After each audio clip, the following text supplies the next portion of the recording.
Said you would.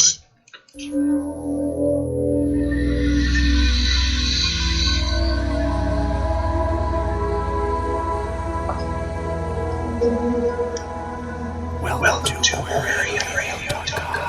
AquariumRadio.com.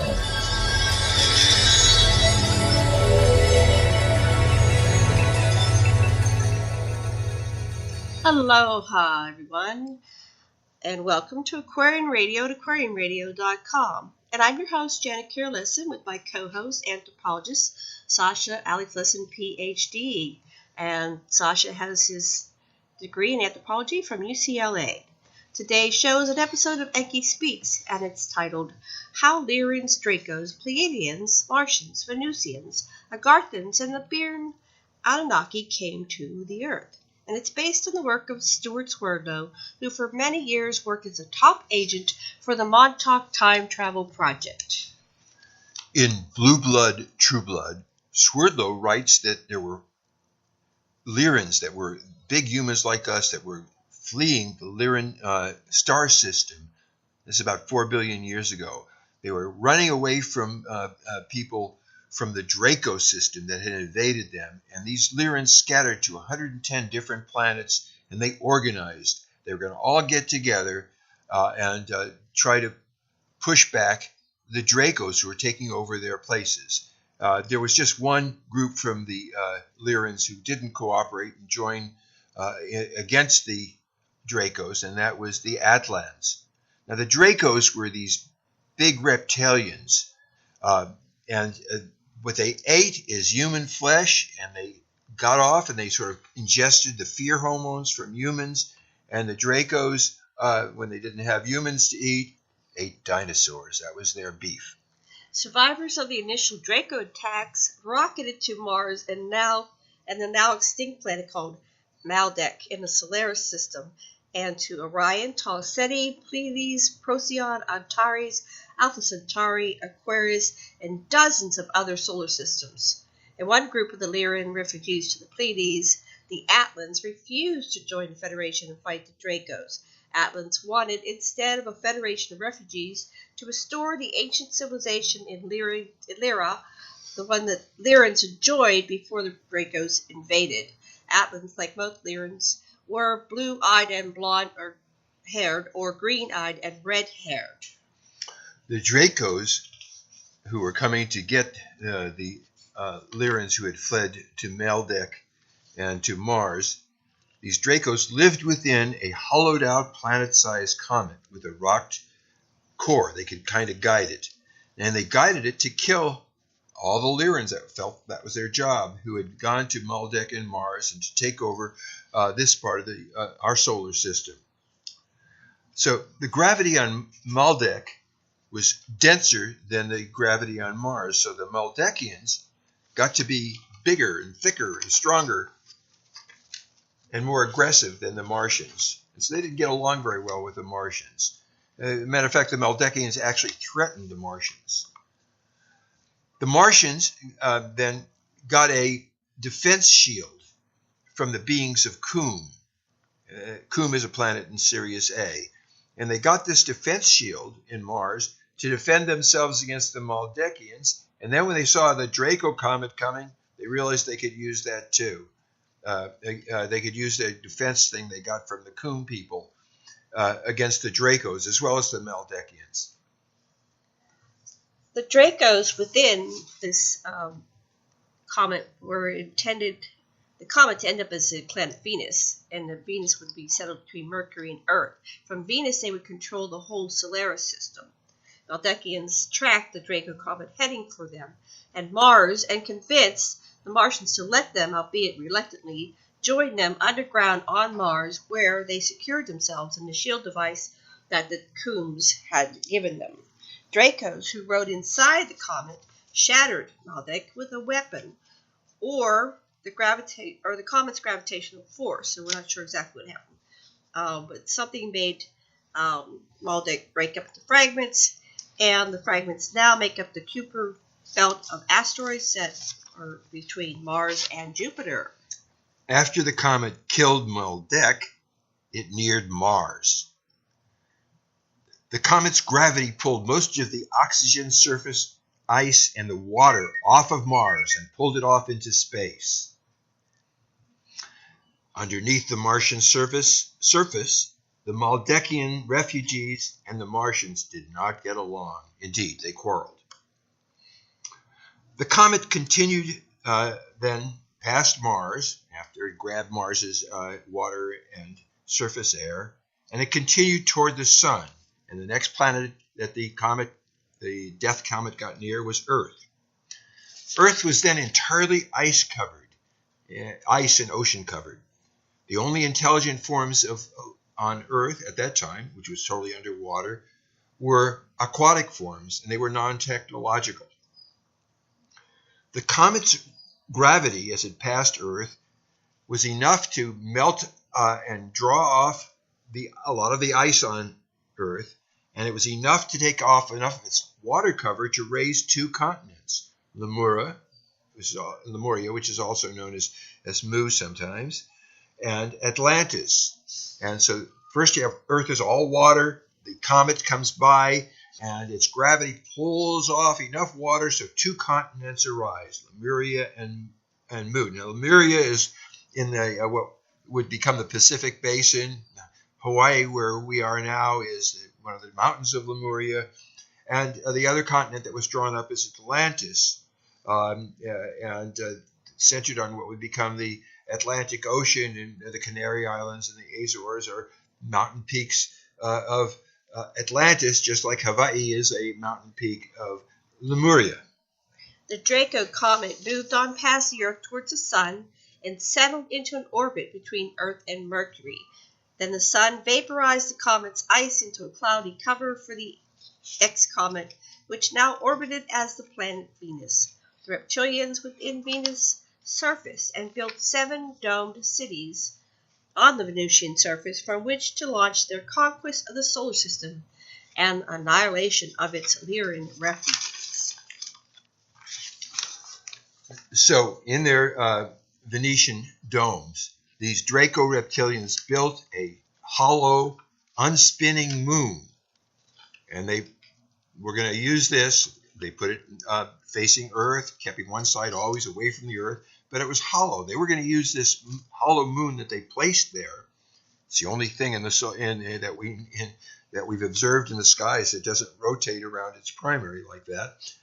The Dracos were then started colonizing Lemuria from their hollow moon. And they stocked Lemuria with dinosaurs, which is what they ate. Martians living underground with their hostile Maldekian guests petitioned the Galactic Federation to remove the Maldekian refugees to another planet. Around that same time, the Pleiadian Council asked the Galactic Federation to get the imperialistic Atlans out of the Pleiades. The Federation used the Atlans and the refugee Maldekians against the Dracos on Venus, Luna, and Lemuria on Earth. The human Lyran descendants were throwing their own riffraff to the reptilian colonists on Earth. The Federation would get rid of its undesirables, who would occupy the attention of the reptilians, and give the Federation time to build their own forces against the reptilians. The Atlans settled on Atlantis, which stretched the area that later was the Caribbean Basin, and whose peaks are now the Azores, Canary Islands, and the parts of the east coast of the U.S.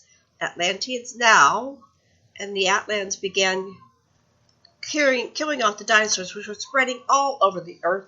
The reptilians fought the Atlans. The Maldekians. So the Atlans are now that they're down on Earth, are called the Atlanteans. Okay, the Atlans now called the Atlanteans are now called the Atlans. Okay. The Atlans are now called the Atlanteans. Vice versa. Once they're Atlans when because they came from the planet Atlas, which was one of the first places that the Dracos destroyed.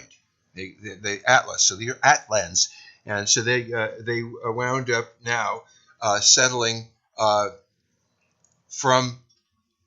they're settling on Atlantis, and so now they become Atlanteans. All right, and so the reptilians fought the Atlanteans in Atlantis.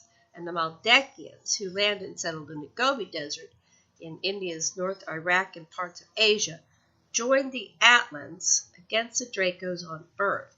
And the Martians joined the fight against the Dracos here. So all these parties were aligning with each other. Exactly. The Atlanteans bombed Lemuria with electromagnetic pulses, so they're hitting the continent in itself. And that bombardment by the Atlanteans of Lemuria sunk most of it. The only parts of Lemuria left above water were the Hawaiian Islands, the California coast west of the San Andreas Fault, Australia, New Zealand, the South Pacific Islands, Japan, the Philippines, Taiwan, and the islands of Southeast Asia. The rest of it was blub, underwater. The Galactic Federation forces were able to kick the Dracos out of the moon and kick them off Venus. And most of them ran, some of them stayed to the surface of Earth, but most of the surviving Dracos went to the inner Earth, to caverns under the Earth.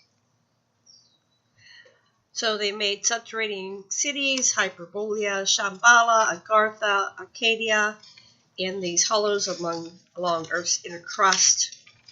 And they joined this civilization through shuttle tunnels. So this is where the reptilians of Lemuria went to the inner Earth, and that became the homeland for most of the surviving reptilians.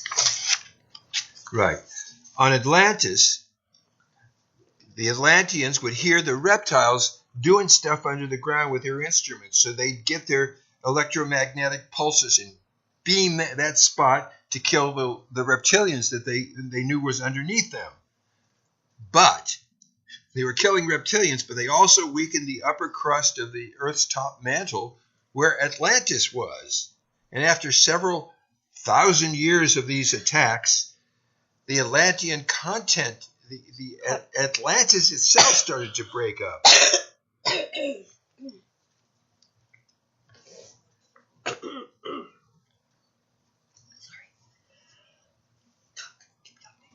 So beings from the Andromeda Council convened the Council of Hatona.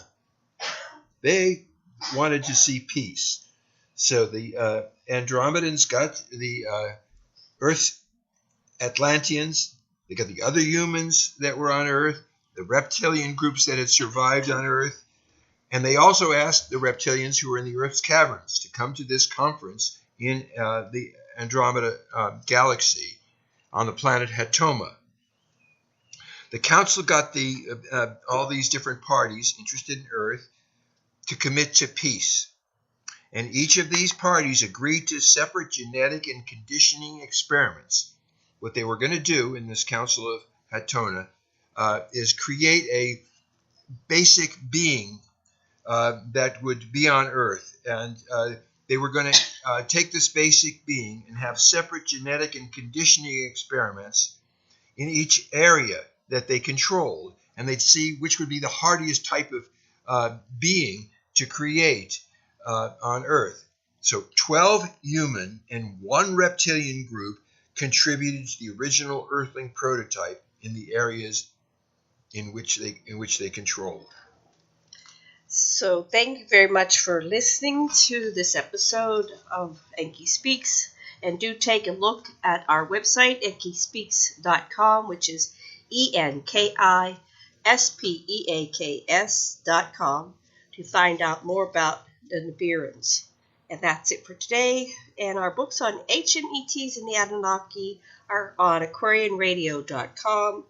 All of our recorded episodes, the links to our episodes of 6 years of Aquarian Radio are on aquarianradio.com.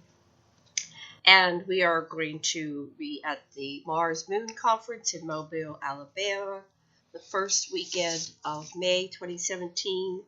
Go to the Moon Mars website and click on the link to register. And the middle part of May, the 19th to the 22nd, Dr. Lesson and I will be presenting at Contact in the Desert. So do go to contactinthedesert.com to register for those conferences. And we hope to see you there. Do come up and say hello to us. And we look forward to meeting you. So that's it for today. Much love and blessings and aloha. Thanks for joining us today on Aquarium Radio. We broadcast daily and on schedules on aquariumradio.com. Listen live by calling 646-649-0893, or you can listen live by calling 646-649-0893, or listen to our archives on aquariumradio.com. Join us again soon, and do tell your friends. Engage Aquarius and we'll have peace.